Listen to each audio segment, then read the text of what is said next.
From an early age, my father instilled a pride and patriotism in me that carried me far in life. I dedicated myself to serving the crown. I don't regret it, though it's not been without its challenges. One of those challenges was working with the Saints in taking down Cyrus Temple. When Matt Miller came on as my field coordinator, he had a lot of opinions about the 3rd Street Saints. I've always liked Matt, but I admit he's easily wounded and a bit tetchy when it comes to past offenses. Still, he managed to set some low expectations for that first mission with the Saints. I'm a creature of habit, of structure, which doesn't fit well with the Saints' MO. They have their way of doing things, and at times, I have no idea what they're thinking, or of their infatuation with those god-awful freckled bitches' hamburgers. But when it comes down to it, they get things done. That's impressive, and I'm not easily impressed. I built, I watched, and then I acted. That's how I brought the Vice Kings up to be one of the strongest crews in Stillwater. Only problem was my lieutenants didn't have the same patience. That bitch Tanya drove a wedge between Tony and Warren. Then she convinced Warren to try and take me out, only to stab him in the back and take it all for herself. I may have lost the Vice Kings, but killing her almost made it worth the trouble. Good thing the player was there to help. After the fall of the Vice Kings, I figured it was time to get out of the game. Living the life I had, I didn't want all that experience to go to waste. Figured a book would allow me to work out my demons and show the world what the game took from me. Didn't know it'd take off so well. Shit, if I had known back then what I do now, probably would have gone legit sooner. I always knew the Saints were ambitious, but I never thought I'd see them end up in the White House. And when the player called me saying how they couldn't do it without me, how could I say no? Thought maybe I was in line for vice president, but I guess Keith beat me to it. Still, being the president's chief of staff certainly had its perks. Not bad for a kid from Sunnyvale Gardens. When I first signed on to head the Stag Initiative, I figured it would be a cushy job.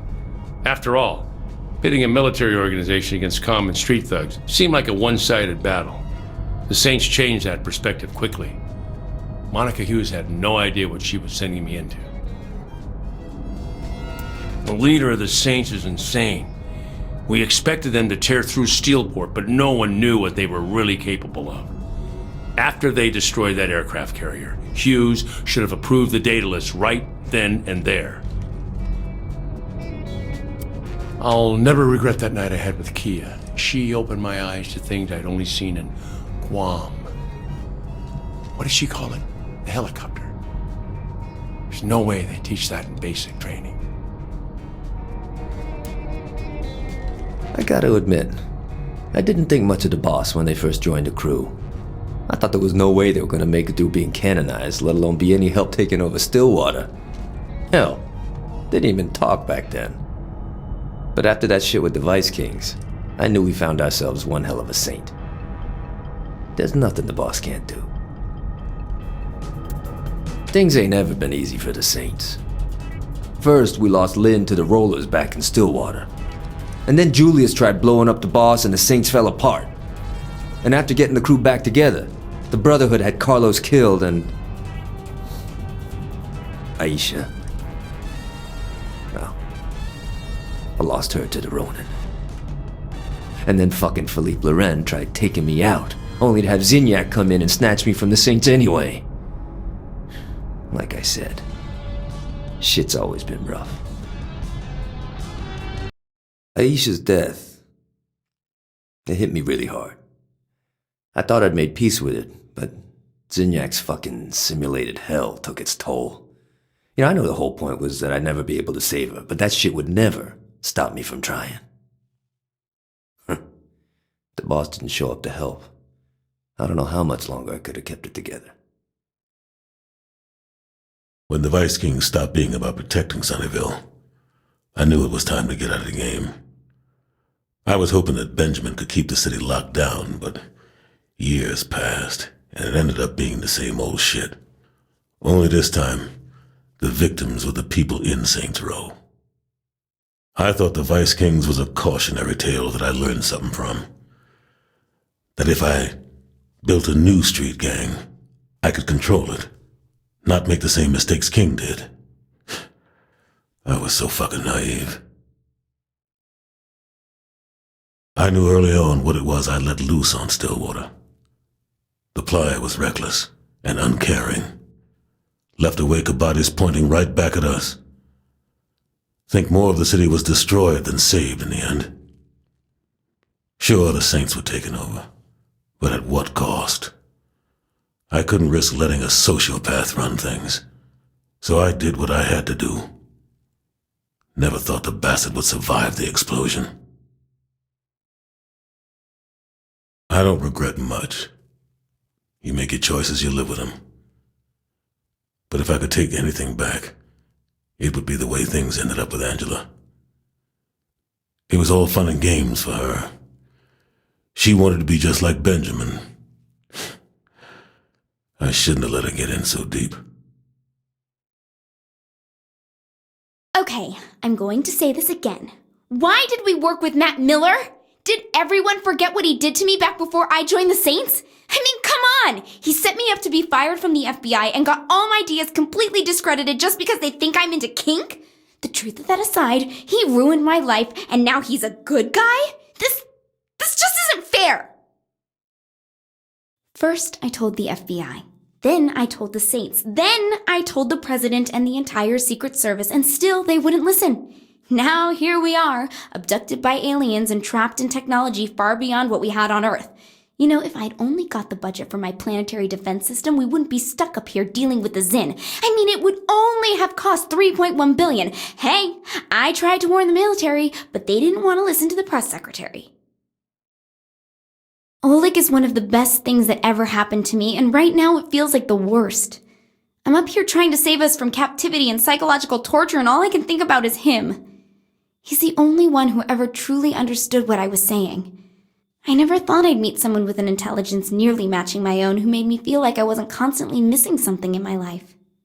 Now I am. Now I miss him. When I heard the Saints were back in Stillwater, I figured it couldn't hurt to have a little more muscle on the Brotherhood side. 2080 was a fair split for a bunch of has-beens from the row. After all, we were the strongest crew in the city. What do we have to fear from them? If their leader wasn't such a greedy asshole, maybe things wouldn't have escalated like they did. After what the Saints did to my face, they had to expect a little payback. Carlos was an easy target and hurt their boss the most. But Jessica? That was going too far. Then Vogel rips off my shipment after letting my crew get killed. I wasn't about to let the Brotherhood go down because of some prick in a suit.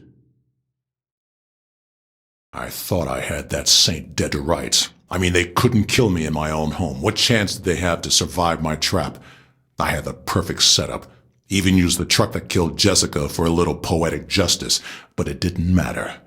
I lost. Fucking Saints. I'd say it's a tough world for someone to live in, but I'd be lying. Well, if they were the god of the cyber world like I was, that is. Put me in front of the latest technology and there wasn't anything I couldn't do. Even the FBI couldn't stop me. And believe me, they tried. Kinsey Kensington came close, but a few additions to her file and some photos, and even she couldn't come close to crashing my fun. Probably why I was recruited into the Syndicate in the first place. Working for the Syndicate was a great job. That is until Philippe Loren died, because Kilbane was one scary psychopath. I mean, I watched him kill Kiki right in front of me, and right in front of her own sister. So I went after the Saints instead. Wrong choice on my part, but they let me live. And surprisingly, so did Kilbane. Only option then was to leave the country and hide. How was I supposed to know that MI6 would end up offering me asylum just so they could pair me up with one of their operatives? I mean, Nasha and I got along great, but now I had to work with the government instead of against it. Not usually my cup of tea. Still, I guess it's better than being hunted down by the Saints or Kilbane. I just have to keep myself from pissing off a trained killer is all. The boss was a lot more hardcore back in the day. Managed to pull the Saints back from the grave. Didn't take any shit from anyone, especially the Brotherhood, the Ronin, or the Sons of Samdi. Hell, anyone that got in the way lost everything they had. Not just their life. Still, it's too bad what happened to Carlos, though. He was a good kid. Shonda and I had a relationship. I came up with all the ideas. She got all the credit. Never seemed fair. I guess it worked out in the end, though. With me being an international celebrity and all. Okay, maybe it didn't all work out the way I planned. You know, Shonda got a TV show and every guy in the world wanted her. I was doing commercials and barely getting my music off the ground. But still, now I'm the Deputy Chief of Staff of the President of the United States, so that's gotta count for something. Though I don't think the approval ratings are gonna much matter anymore. The moment I walked into that underground shithole the crew was setting up in, I knew it all had potential. So the Saints had been out of the game a while. So what? We had the boss and we had Johnny Gat. What more did we need? I knew I was a little rough around the edges, but I was willing to learn. Then the boss goes and throws me the Sons of Samdi. Now that was a drag. I should have known dating that asshole was going to end badly. Veteran child. What kind of name is that anyway? Sure, he had hookups for some of the best drugs in Stillwater, but that's no excuse. And he comes and tries to kill me? Whatever. He didn't have a chance against the boss. I tried to warn him, but he never listened to me. Only the boss really did. Damn, we had some good parties after all that. Then again, I knew how to have a good time. A little Loadust, some beer bongs, some hacky sack, and bam! Instant party. We all needed the distraction after taking over Ultor. And distractions are what I do best. I mean, what did any of us know about running a multi-billion-dollar company after all? Though a few hits off the light bulb later, we didn't really care. It's amazing looking back on how I used to be. Constantly baked out of my mind, always looking for the next party. You'd think after I got my own dating show, I would have been even more of a train wreck, but doing TV is hard work. Who has time to go smoke up when they have to be on set at 6 a.m.? Ever since that night on Loren's plane, things haven't been the same. I used to be fun and carefree. I used to smile and laugh. Now I just want everyone to pay for what the syndicate did. Johnny didn't deserve to die like that. He was the toughest person I knew. And it's my fault. I should have gone back for him. The boss kept the crew together when we landed in Steelport. First, we took out that asshole Philippe and then Kilbane for what he did to Johnny's funeral. Stag was just icing on the cake, really. I thought I'd be happy with revenge, but it was never the same. Even when the boss won the election and we moved to the White House, I couldn't stop thinking about what Johnny would say about it all. Putting me in charge of the brothels was the best idea King ever had. There's no way anyone else in Stillwater would have been able to control the girls the way I did.